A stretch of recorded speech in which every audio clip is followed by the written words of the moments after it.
Marrancini, que antes era el hijo de Don Celso, ahora Don Celso es el hijo de Celso Juan, y a Carlos, Él dice que era el hermano. el hermanito, y a Carlos Iglesias, presidente de la Cámara de Comercio y la Producción de Santiago y prominente miembro del comité organizador de los Juegos Centroamericanos del Caribe 2026. Muchísimas gracias por haber aceptado esta invitación.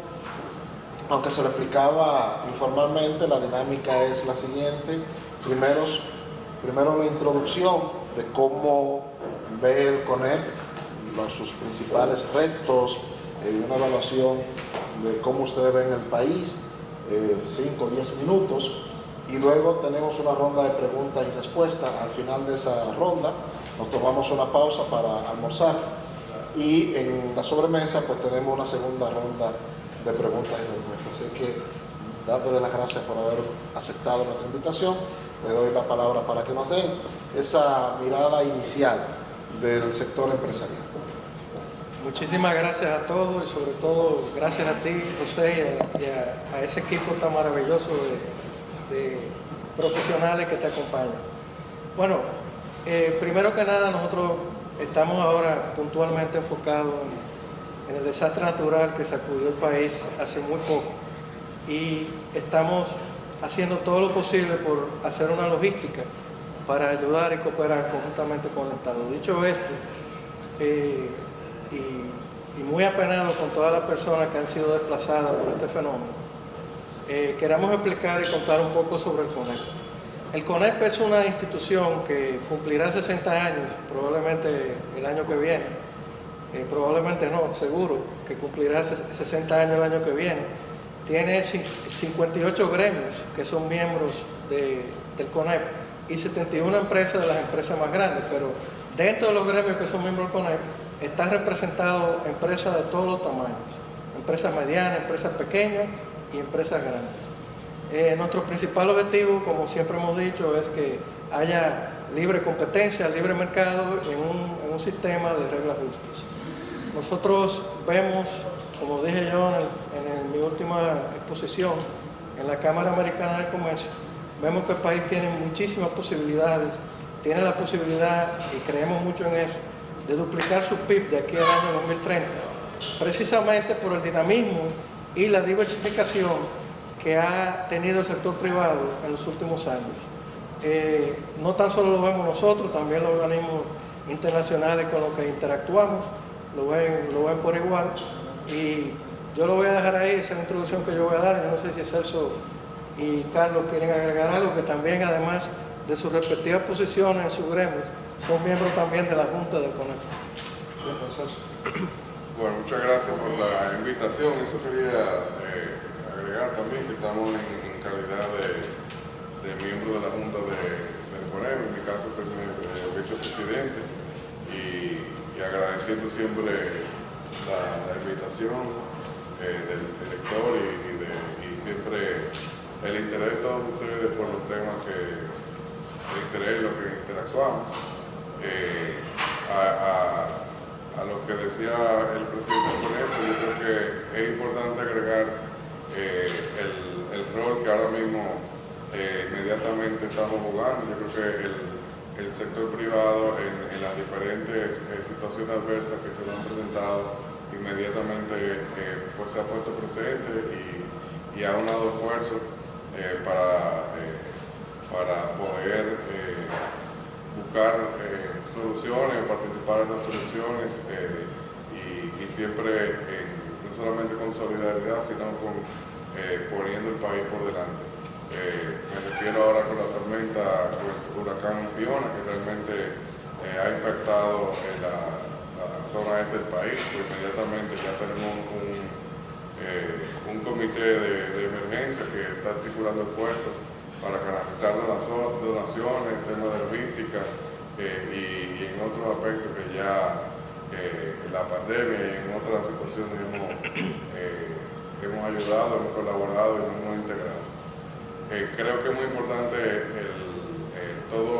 resaltar en el tema económico todo lo que venimos propugnando desde la pandemia, que realmente nos ha dejado muestra de lo resiliente que es nuestra economía, de lo importante de tener una economía en la cual hay confianza, que atrae inversiones, que es diversificada, y yo creo que de ahí esa plataforma para poder trabajar en conjunto y catapultar la economía del país, a apuntar a duplicarla para el 2030 en base a seguir atrayendo inversiones, que lo hace posible esa estabilidad macroeconómica que hay, esa estabilidad política. Esos son pilares que siempre queremos resaltar y que vemos posible, y lo más importante es esa confianza que hay en las empresas, en invertir en el país y en estar abocada a la generación de empleo.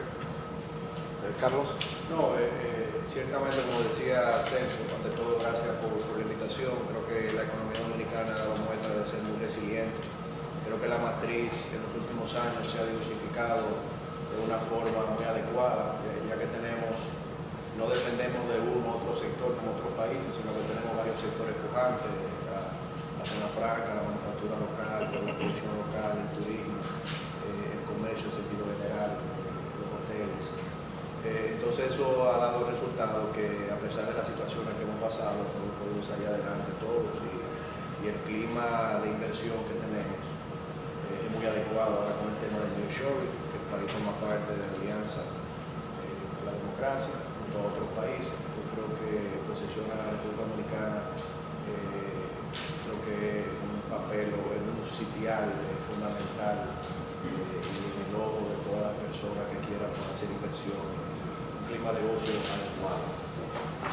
Uno se pregunta, un país como República Dominicana, que solamente en 3 procesos judiciales se está viendo, verdad o mentira, pero 20.000 y pico de millones de pesos que dicen que se dilapidaron en 3 procesos judiciales.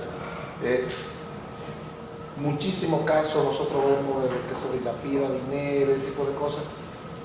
Muchos problemas estructurales, problemas eléctricos, que si bien es cierto, en los últimos años el sector ha ido estabilizándose en temas de generación, pero eso es un obstáculo que ha tenido la producción.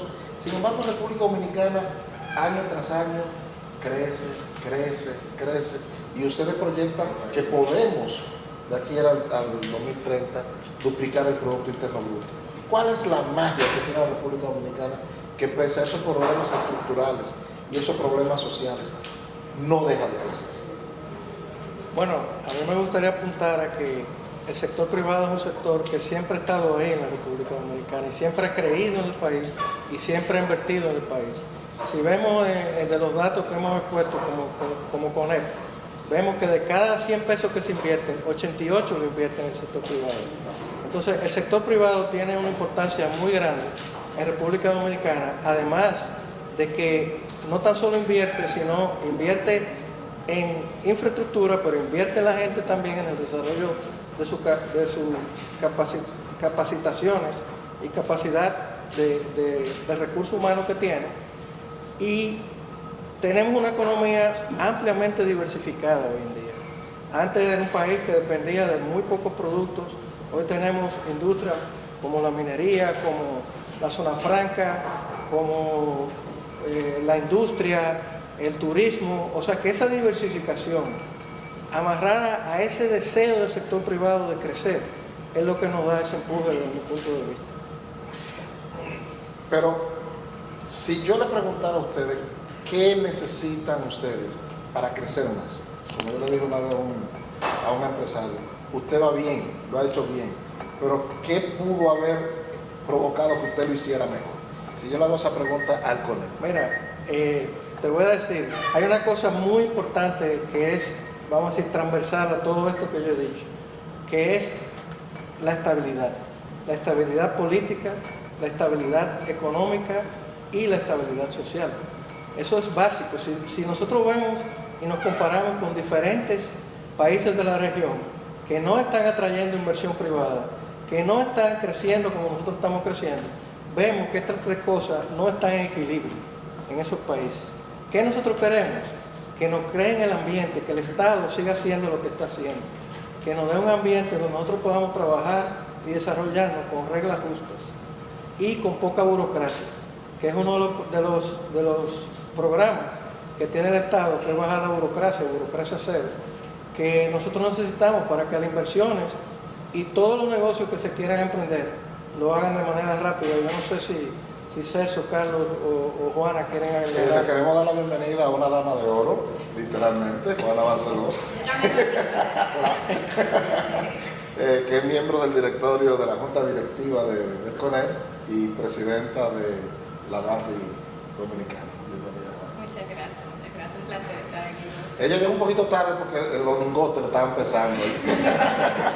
Lo estaba soltando en el café. Bueno, le paso la palabra.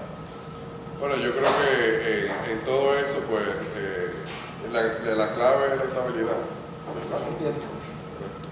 La clave es la estabilidad política que hemos tenido en los últimos 50 años, la estabilidad económica que hemos tenido también por más de 20 años, la estabilidad social, la unión que hay en el país para alrededor de los retos que vengan. Y eso todo se reduce en confianza.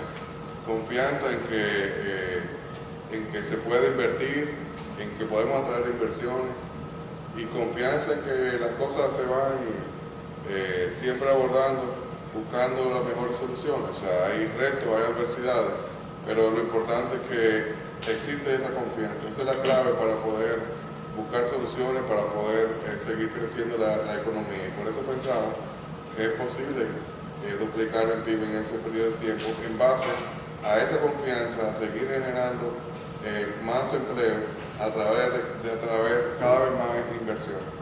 Emilio Ortiz, editor económico de la ciudad.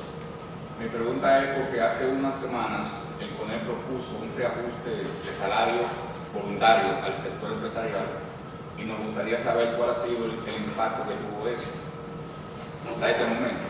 Sí, una de las grandes preocupaciones del CONEP es la diferencia que había entre el salario nominal y el salario real, y también cómo la inflación había afectado los bolsillos de los consumidores. Por eso el CONEP propuso que se hiciera un aumento salarial a todas las escalas, no tan solo el salario mínimo, sino en todas las escalas, y que se hiciera de una manera de acuerdo a las posibilidades y voluntaria. Para decirte que un gran número de empresas han acogido eso y se nota, solamente hay que buscar las cotizaciones de la tesorería de la Seguridad Social y ver cómo estas han aumentado a través de los últimos meses para que se vea cómo han aumentado los salarios de los empleados. Eso yo creo que ha sido acogida por las empresas más grandes, los mayores empleadores, y por las empresas medianas y parcialmente en las pymes y mipymes, que son las empresas que están un poco más abatidas por todo lo que tiene que ver con la inflación y la crisis mundial que está afectando no tan solo el mundo, sino la República Dominicana. Pues, ¿y en qué proporción han sido los aumentos? El aumento ha variado, pero ha rondado en torno a la inflación, o por encima de la inflación, que está alrededor de un 9.54. La mayoría de las empresas a nivel del año han acumulado aumentos por encima del 10%. ¿Podría citar algunas de esas empresas? Bueno, te voy a citar Rick inmediatamente. Y el periódico El Día.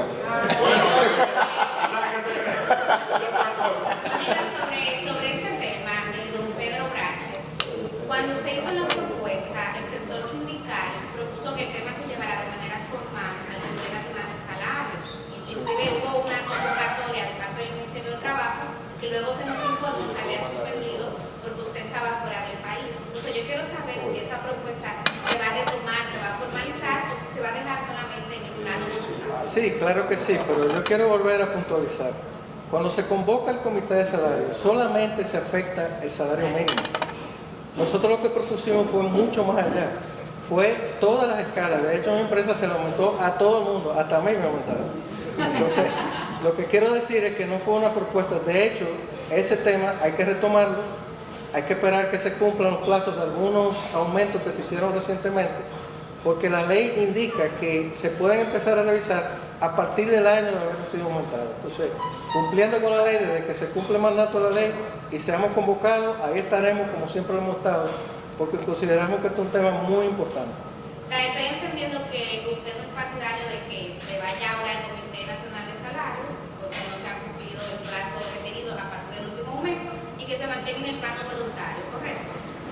No, yo soy partidario de que cumplamos los plazos que manda la ley y que voluntariamente las empresas que ya lo han hecho sigan con su curso de aumentos y que las empresas...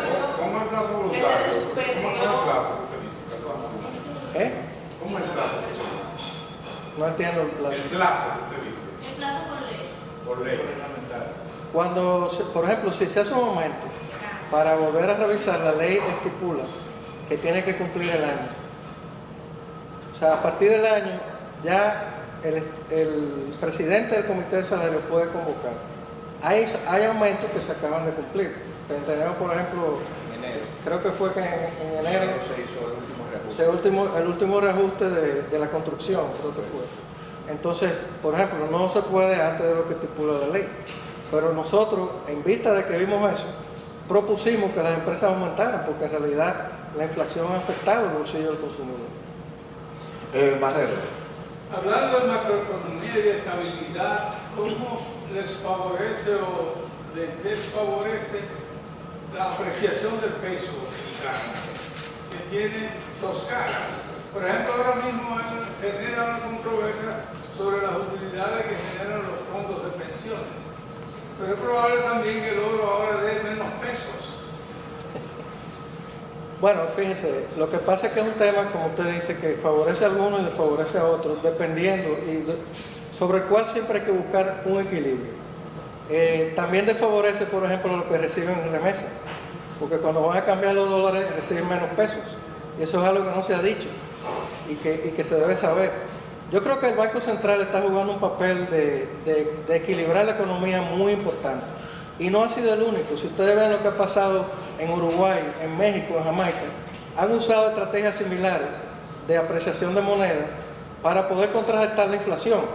Si aquí no se hubiera usado esa estrategia, la inflación no hubiese sido un 9.54%, hubiese estado por encima del 15%.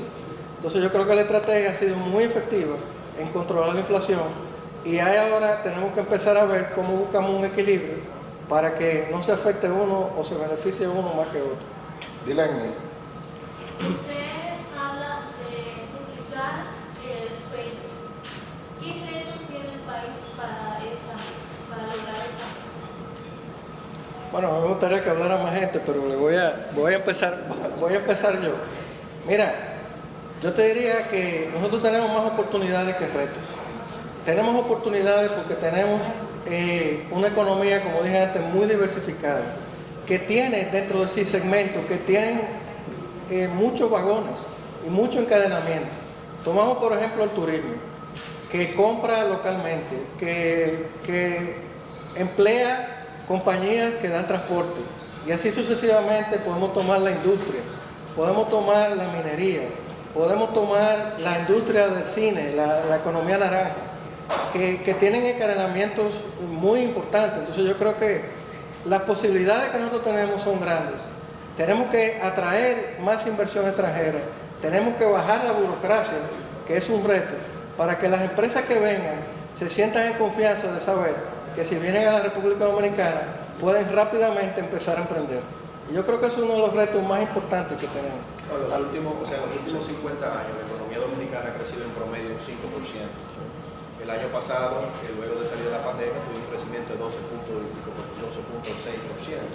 Este año se prevé un crecimiento de entre un 5 y un 5.5%. O sea que es una meta que es sumamente lograble. O sea, lo bueno de la diversificación de esa matriz es, por ejemplo, cuando tuvimos en pandemia el sector construcción y el sector zona franca jugó un rol fundamental. La construcción creció un 40 y pico %, la zona franca tuvo cifras récord. Ahora, por ejemplo, que el sector construcción, por el problema de los materiales que sabemos, pues entonces ahora tenemos un sector turismo pujante, que nos ha ayudado a la matriz económica, un sector zona franca que sigue, un sector de manufactura local que sigue, un sector minoría que está aportando a la economía. O sea, de ahí lo importante, esa diversificación de esa matriz, porque cuando un sector u otro tiene sus altas y bajas, pues como quiera la economía dominicana sigue pujando. Entonces yo creo que ese reto que se ha lanzado a través de competitividad y a través del comercio, de explicar la economía, yo creo que es algo lograble y todos en nuestros sectores podemos aportar a ello. Tú decías, Carlos, sí, por favor. No, a mí me gustaría comentar que, por ejemplo, tenemos muchísimas oportunidades en la industria minera.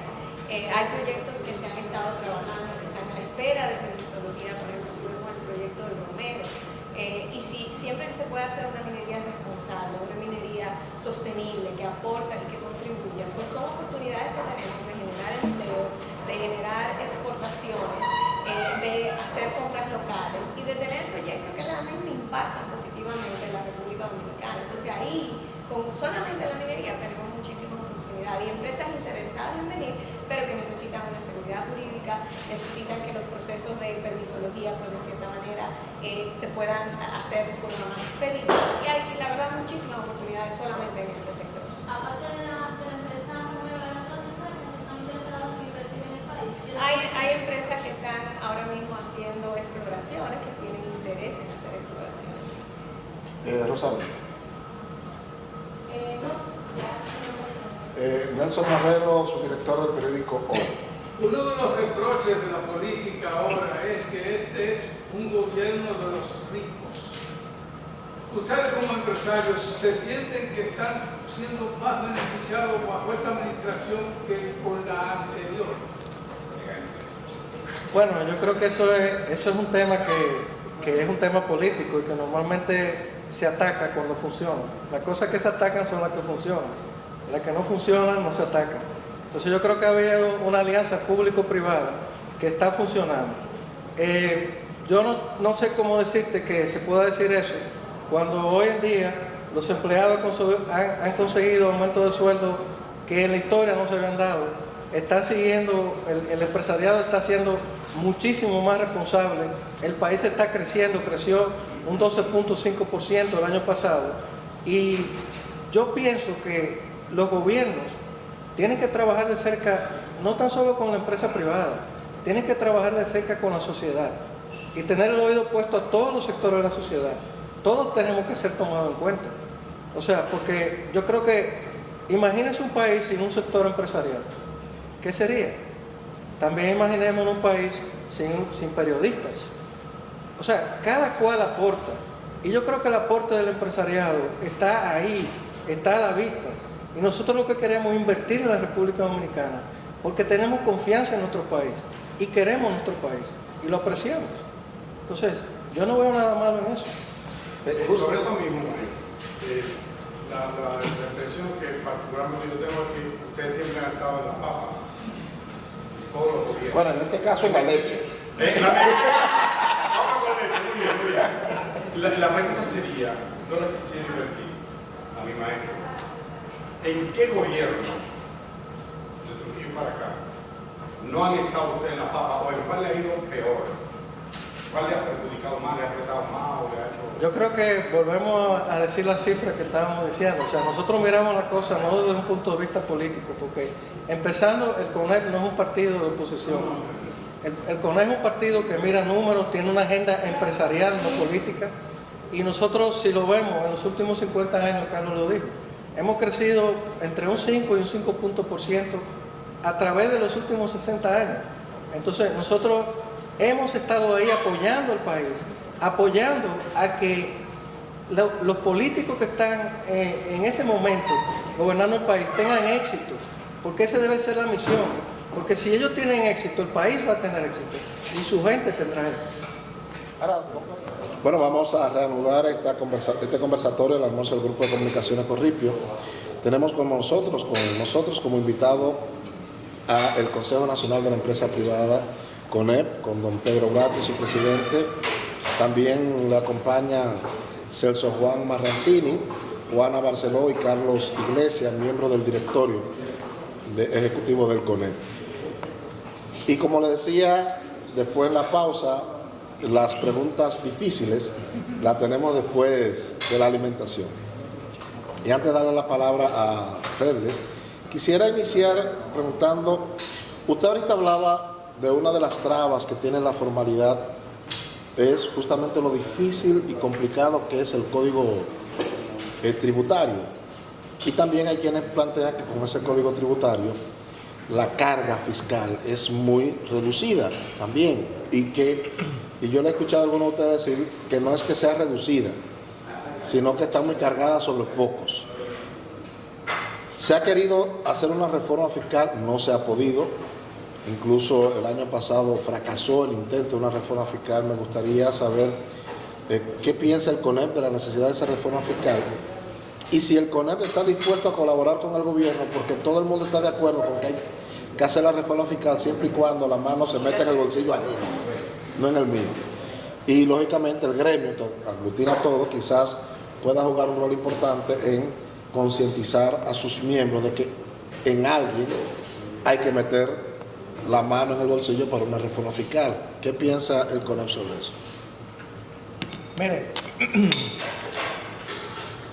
hay la Estrategia Nacional de Competitividad llama a 3 grandes pactos. En realidad son 4 porque hay uno que nunca se menciona, que es el que tiene que ver con los ayuntamientos. Pero dentro de ellos hay un pacto fiscal. Ahora, esa creencia de que cuando hay una reforma fiscal solamente afecta al empresariado, yo creo que tenemos que revisarla, porque todo al final va al consumidor, porque la empresa no puede mantener como costo algo que es impuesto. Entonces, yo creo que, dada la alta formalidad que hay en la República Dominicana, el mejor trabajo que podemos hacer, y como usted mencionaba antes, que la formalidad es alta y en realidad es más de un 55%, casi un 57%, es incorporar de esa base, seguir incorporando gente. Y yo voy a decir algo aquí, que tal vez no sea algo que un empresario diría, pero yo creo que la mejor estrategia para eliminar brechas es que el salario real cada vez sea mejor. ¿Por qué yo digo esto? Cuando el salario real mejora, usted recauda más de la tesorería social, usted recauda más impuestos sobre la renta y usted recauda más ITEVIS. Y al mismo tiempo le da y vende más, hay más consumo, y al mismo tiempo le da la oportunidad a que sea el dominicano, el ciudadano, que elija qué hace con su dinero y no el Estado. Entonces, por eso que nosotros proponemos, y siempre vamos a seguir proponiendo, que nuestra estrategia es que el salario real sea el verdadero repartidor de riqueza en República Dominicana. ¿Y cómo logramos eso?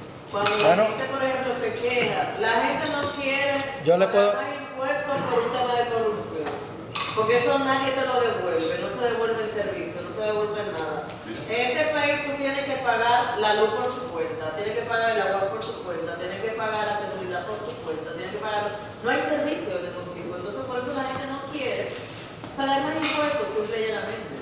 Sí, vuelvo y digo, mientras mejor sea tu salario, mejor es tu condición de consumo, mejor es tu condición de pagar ciertos servicios.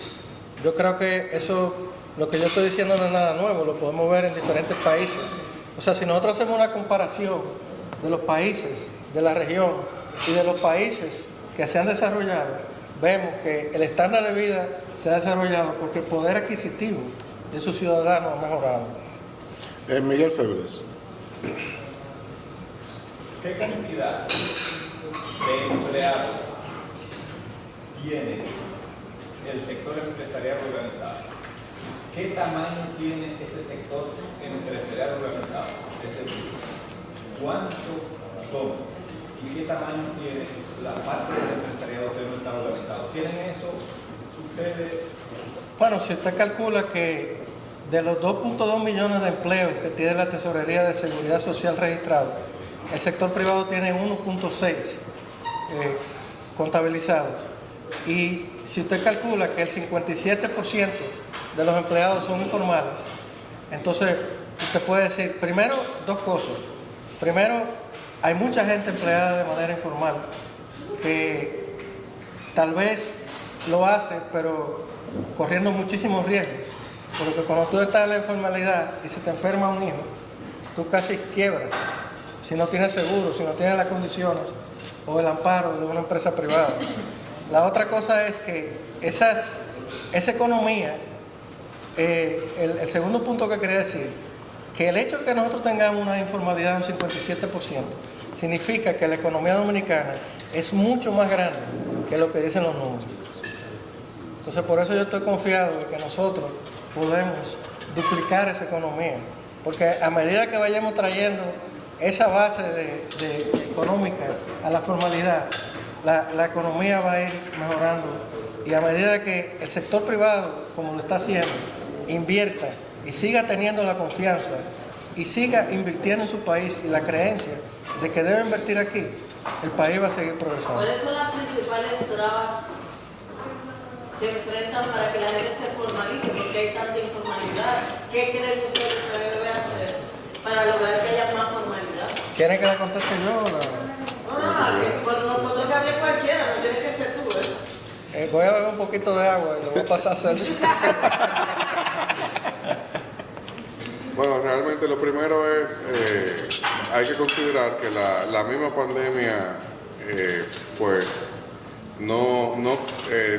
las condiciones adversas de la pandemia detuvieron un proceso tal vez de formalización de muchas empresas porque se pasó a manejar situaciones adversas prácticamente de sobrevivencia. Y eso es algo que se debe tomar en cuenta para hacer una estrategia que logre formalizar más empresas. Sobre todo tomar en cuenta que hay diferentes tipos de empresas, hay microempresas, hay pequeñas empresas, hay empresas medianas. Entonces, una de las vías de buscar cómo acercar a esas empresas a la formalidad es tomar en cuenta su naturaleza para facilitarle el proceso y para que ser formal le permita tener incluso beneficios, como por ejemplo tener acceso a financiamiento, poder tener una base más sólida de colaboradores, que tengan acceso a la seguridad social. O sea, hay beneficios, pero hay que buscar vías para que esas empresas, mayormente micro y pequeñas, puedan accesar con facilidad a la formalidad, empiecen a tributar y empiecen también a generar empleo de calidad. Celso Juan, nosotros decimos que Juan Gutiérrez es un empresario y decimos que lo es Marte también. ¿Pudieran ellos solicitar un ingreso al CONEP como empresarios? Él me lo pasó a mí, pero yo te lo voy a devolver con una pregunta. ¿Puedo yo solicitar un ingreso a su organización? O si tiene varias guaguitas. Mira, eso que tú dices tan así que nosotros, el CONEP, lo llevó a juicio. Sí, y probamos que eran empresas. Entonces, no se aman, ustedes no se aman. No se aman. Ahora no queremos muchísimo. Yo quiero agregar algo a la pregunta. Tú sabes que todo el que pelea después se quiere muchísimo. Sí. Hay un amor. No todo, pues hablando de ese amor subterráneo, sobreficio, así, que se da. No, tampoco es así. De manera. Bueno, yo quisiera que la opinión de la cúpula empresarial dominicana sobre esa llamada economía subterránea y de los vasos comunicantes con el sector formal, de esa economía subterránea empresaria me refiero al narcotráfico, al lavado de activos. Hay amor ahí a veces. Yo no sé, pero sí hay, entiendo yo desde lejos, una especie de competencia desleal. ¿Cómo bregan ustedes con eso? Porque estamos hablando de enorme masa monetaria. Se dice, se calcula mundialmente, Emilio me puede corregir, que alrededor del 5%, entre 5 y 7% del PIB, del PIB mundial, viene de esa economía subterránea de la que estamos hablando. ¿Cómo se dan esos vasos comunicantes entre el sector empresarial formal y ese submundo que es poderoso además? Bueno, para empezar te voy a decir que son dos cosas totalmente separadas. O sea, no hay vaso comunicante. No hay. Y de hecho, te voy a decir algo. Ni con narco, o sea, los cuartos de narco que meten en los bancos, nada, no hay.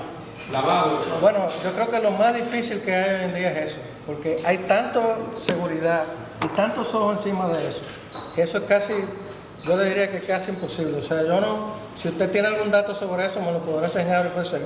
Yo no tengo ninguna información sobre eso, ni que eso esté pasando. Ahora, nosotros, yo le voy a contestar su pregunta. Nosotros sí tenemos comité de ilícitos y luchamos, por ejemplo, la ARD tiene un comité de ilícitos que lucha porque no se vendan cigarrillos falsos, porque no se venda alcohol falso, porque no se vendan medicinas etiquetadas falsas, porque son una competencia directa y real. No tan solo para nosotros, sino para el Estado, que deja de percibir una gran suma, una gran cantidad de impuestos. Entonces, yo creo que la manera de nosotros aportar Y batallar con eso es precisamente eso, detectando y declarando cuando hay competencia desleal e ilícitos que le merman la capacidad de recaudo del Estado, pero también la capacidad de venta del sector privado. No sé, Sergio, si tú quieres ampliar sobre eso. Sí, realmente es bueno recalcar que la ley de ilícito conformó la mesa de ilícitos donde participan las autoridades tanto de Industria y Comercio, la Procuraduría, la Fuerza Pública del Estado, aduanas, la DGI, etc. Y esa ley se enfoca en perseguir 4 ilícitos que realmente han sido dentro del espectro de los ilícitos, de la competencia desleal, pues 4 que tienen un impacto muy grande, que son combustibles, alcoholes, tabaco y medicamentos. Y esa mesa ha logrado avances significativos que nosotros reconocemos y valoramos en los diferentes sectores. Ustedes han visto cómo se han logrado comenzar grandes cantidades de alcohol ilegal o de alcohol ilícito. Ustedes han visto cómo en un momento que hubo una situación con bebida adulterada, se hizo un decreto para controlar algunos productos que se utilizaban para adulterar las bebidas. Ustedes han visto cómo los decesos han disminuido, ustedes han visto cómo se hacen operativos frecuentes de cigarrillos. Y la idea es esa, que se siga fortaleciendo la lucha contra el ilícito. Otro aspecto es la competencia desleal, que también afecta a los sectores formales y que realmente se debe seguir, se debe hacer un esfuerzo parecido al que se hace con los ilícitos para lograr controlar, por ejemplo, importaciones que se hagan de forma desleal, con valores irreales o ventas, operaciones que generen competencia desleal en el mercado. Y realmente hay que seguir fortaleciendo eso porque de eso se trata. Y hablamos de la informalidad, hay una estrecha también relación. Un aspecto que frena la formalización de algunos informales es el hecho de que exista competencia desleal en algunos sectores. Entonces, debemos seguir fortaleciéndolo y realmente se ha avanzado y se debe seguir avanzando más. Díganme. Ustedes como empresa que venden productos de consumo masivo, ¿cómo está el consumo en la República Dominicana? ¿Cómo ustedes lo miden actualmente con todo esto de subida de tasa en comparación con el año pasado? ¿Se está consumiendo más o menos? Bueno, definitivamente se está consumiendo más porque el crecimiento que tiene la economía es sobre la economía del año pasado. O sea, cuando decimos que la economía crece un 5.5% o 5% este año, es sobre lo que se hacía o la economía hacía el año pasado. Desde el punto de vista, nosotros en mes tras mes hemos vendido más que el mes anterior, pero vemos que ha habido un desaceleramiento de la velocidad que traíamos de crecimiento, que apuntaba tal vez para crecer un 8, un 9%, y ahora vamos a crecer entre 5 y 5,5%. Uno observa en los últimos años, 2 o 3 años, un fenómeno que quiero ver si ustedes lo han observado y si les preocupa. Se habla con mucha frecuencia de empresarios ladrones, de que este es el gobierno de los empresarios, de que los empresarios son socios de los políticos corruptos. ¿No temen ustedes, no se habla de algunos, siempre se generaliza, no temen ustedes que se esté creando una condición para generarle animadversión de la población al sector empresarial y generar quizá una división de clase o una lucha de clase de la cual no era característica en la República Dominicana en el pasado? Bueno, yo pienso que tenemos que primero que quitar ese estigma que tenemos del empresariado. El empresariado de la República Dominicana es un empresariado que ha invertido, que sigue invirtiendo, que se preocupa por su país. Y yo pienso que todos, la sociedad entera, tenemos que cambiar, porque eso es lo que acaba con la institucionalidad. Si los políticos atacan a los empresarios, están mermando la institucionalidad de los empresarios. Si los empresarios atacan a los políticos, atacan la religión. Hay algunos que brincan las dos tablitas, que son empresarios y también son políticos. Bueno, pero eso no está prohibido. Y creo que en algunos casos ha sido bueno. Yo lo que pienso es que nosotros tenemos como país que buscar la manera de unirnos, no de separarnos. Porque solamente unidos nosotros vamos a poder echar este país adelante ante todas las vicisitudes que tiene el mundo hoy en día. Y eso se ha demostrado.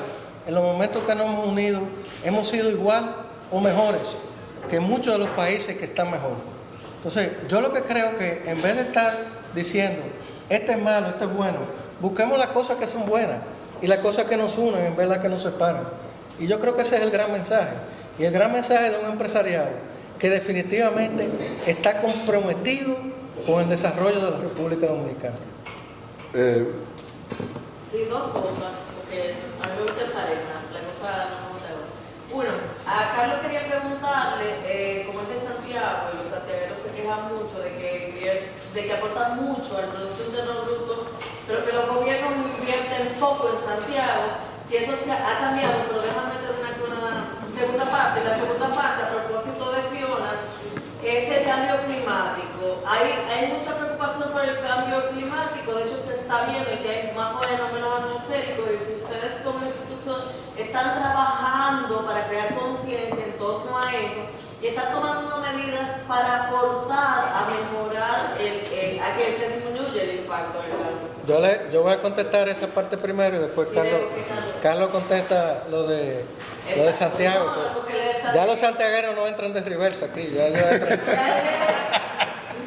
No, fíjate, de hecho ese es uno de las preocupaciones mayores que tiene el CONEP.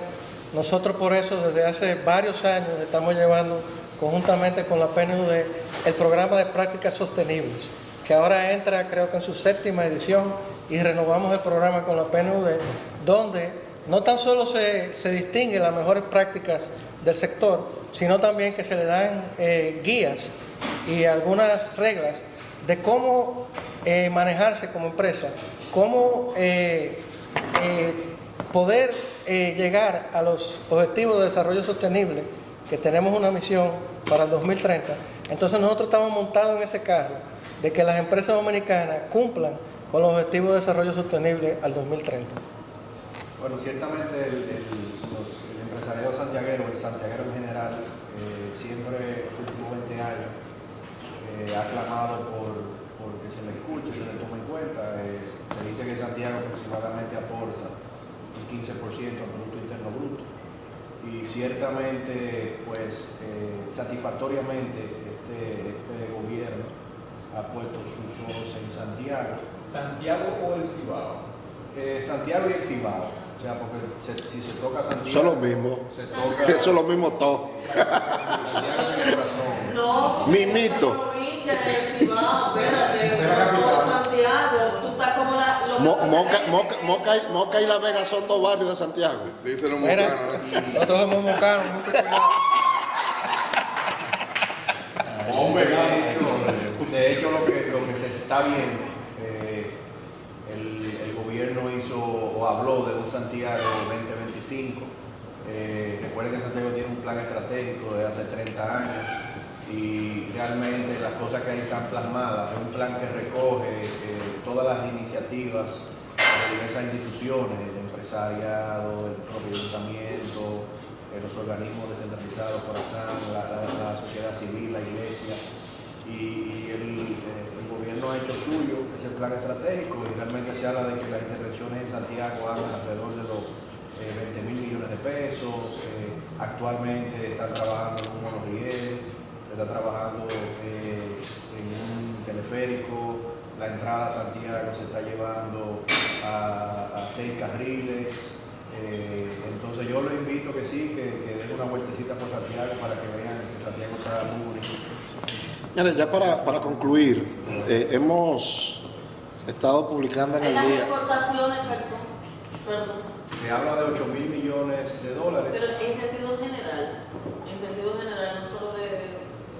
No, o sea, ciertamente los números de Adozona, recientemente Adozona tuvo un seminario y se habla de que este puede ser un año récord a nivel de exportaciones, se habla de 8.000 millones de dólares y en crecimiento, y Santiago es punta de eso. O sea, Santiago o la República Dominicana es el principal productor de tabaco hecho a mano y mecanizado del mundo.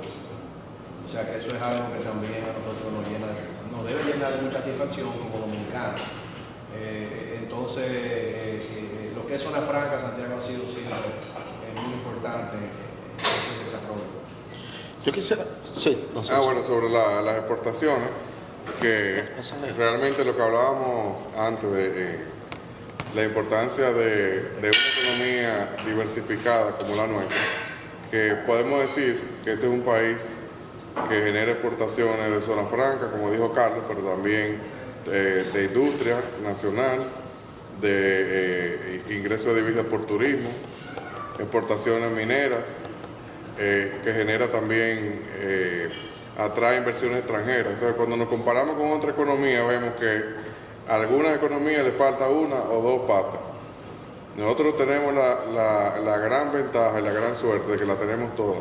Entonces, por eso, esa diversificación económica de cara a las grandes oportunidades para poder proyectar un crecimiento de nuestra economía y generar más empleos y más inversiones hacia el 2030 y duplicarla, es sumamente importante que veamos cada sector como parte de la clave, porque esa interrelación entre los sectores y la suma, lo que suma cada uno al total, es sumamente importante. Si nos faltaran las divisas de algún sector, pues tal vez no podríamos tener una moneda estable como ahora, que ha sido muy importante para, de alguna manera, paliar la inflación. Y de esa misma manera con la generación de empleo. Si no tuviéramos el dinamismo y la interrelación entre esos sectores, pues tal vez fuera de otra manera. No sé, y para ser preciso, en esa misma línea, si segregamos la minería, el turismo y la zona franca, no, la zona franca no, hay otros sectores, la premisa, no, de exportaciones de bienes. Turismo y la importante minería. Si segregáramos eso, y hay otro elemento que ahora me falla, ¿qué sería el aporte de la manufactura, de la producción local, de la agropecuaria y demás? Bueno, en las exportaciones, las zonas francas aspiran a exportar 8.000 millones, estamos actualmente en alrededor de 7.000 millones. Minería llega casi a los 1.500 millones. Las exportaciones nacionales son casi 6.000 millones. El turismo ha ido incrementando, creo que ya superó esa cifra. Y realmente eso es lo que hace que la generación de divisas sea tan fuerte y permita tener una moneda estable y un crecimiento de la economía y a la vez atraer inversiones para que sigan dinamizando sus sectores. Hemos estado publicando unos trabajos que se llaman Robles, de un grupo de empresarios que ya están pasando el pandero a una nueva generación. Me gustaría de ustedes que me dijeran cuál es el principal legado que usted entiende ha dejado esa generación y cuál es el reto que entiende tienen ustedes recae sobre esta nueva generación. Pues, lo que le dejaron sus padres, en pocas palabras. Esa generación. Bueno, yo pienso que el mayor legado es un legado de sacrificio, de confianza, de creer en un propósito, en crear algo, en ser fuente de trabajo, en trabajar mucho, en tener una serie de valores familiares y valores que se han traspasado a las generaciones, que como bien usted dice, hemos sido parte de ese trabajo, pero también lo hemos multiplicado y hemos trabajado y hemos entendido que el camino es trabajar, es tener valores, es esforzarse y entender que estamos trabajando por algo que es mucho más grande que nosotros. Porque nosotros, si usted nos pregunta a nosotros, como empresa, ¿qué hacemos? Yo le digo que nosotros alimentamos generaciones de dominicanos. Y eso es lo que nos importa a nosotros. No crecer nosotros, sino que nuestro país crezca. Y que las condiciones de vida cada vez sean mejores en la República Dominicana. Tengo un amigo que dice que eso te parece mucho de claro. Bueno, yo creo que esa generación entendió que eso era lo que tenía que hacer. Y la generación entendió que la manera de salir de muchos problemas, de mucha miseria que pasaron, era a través del trabajo limpio, al trabajo con valores, el trabajo que hiciera progresar a su país. Y yo creo que es un legado muy importante, no tan solo para sus familias, sino para el país, porque yo creo que la intención del Grupo Corripio de replicar esto y de José Monegro es transmitir esos valores, no a las generaciones de esa familia, porque ellos ya lo hicieron, es al país, porque yo creo que esos valores son las cosas que son todavía constantes en el mundo, que funcionan, no importa cuánto cambie el mundo. Bueno, pues le damos las gracias al Consejo Nacional de la Empresa Privada con don Pedro Brache, don César Juan Maracini, Juana Barceló y Carlos Iglesias por habernos acompañado en esta interesante conversatorio.